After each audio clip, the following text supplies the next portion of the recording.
Creatine leaves your body in a predictable way, through a measurable chemical process, at a rate that explains why daily supplementation is necessary and why cycling off is rarely productive. Understanding creatine excretion isn't the most exciting topic, but it clarifies the underlying logistics of supplementation in ways that prevent common mistakes. Creatine and phosphocreatine both undergo a spontaneous, non-enzymatic cyclization reaction that converts them to creatinine. This is not a degradation caused by external stress or processing. It's the natural chemical fate of the creatine molecule, happening continuously inside your muscle cells and in circulation. The rate of this conversion is approximately 1 to 2% of your total creatine pool per day. For an average fully saturated individual holding around 140 grams of total creatine, this amounts to roughly 2 grams of creatine converted to creatinine per day. Creatinine is water-soluble and is filtered from the blood by the glomeruli, the filtering structures in your kidney, and excreted in urine. The kidneys handle this efficiently in healthy individuals. Creatinine clearance is proportional to kidney filtration capacity, which is why creatinine levels in the blood are used as a rough measure of kidney function. The relevance of this for supplementation is direct. If you're fully saturated and holding 2% of your stores turning over daily, you need to replace approximately 2 to 3 grams per day to stay saturated. This is why the standard maintenance dose is 3 to 5 grams, enough to replace what's lost plus a margin for individual variation in turnover rate and absorption efficiency.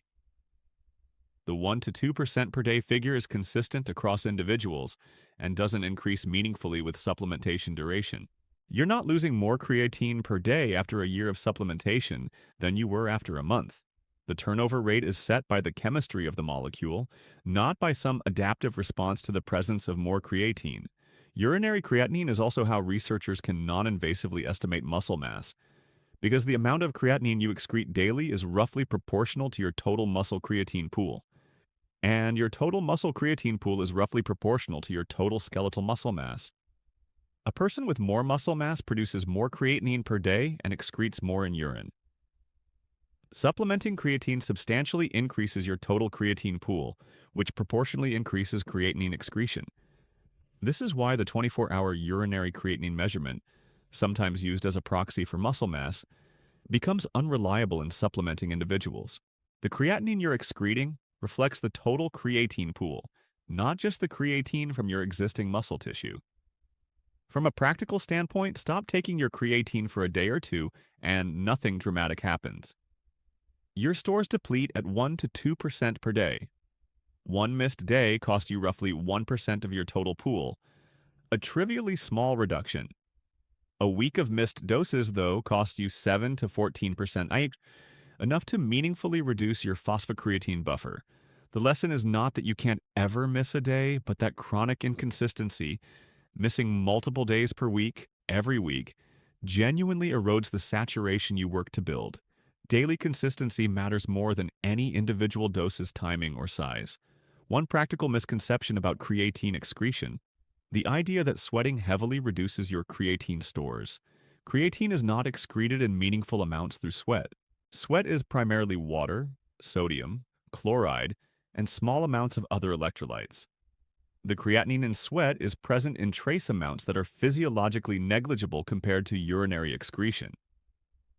Heavy sweating doesn't accelerate creatine loss in a way that would require compensating with higher doses. Hydration matters for creatine supplementation for a different reason. The creatine transporter is sodium dependent, and dehydration can impair transport efficiency. Well-hydrated muscles also support the cell volumization mechanism more effectively. If you're dehydrated, the intracellular water retention from creatine is partly counteracted by systemic dehydration.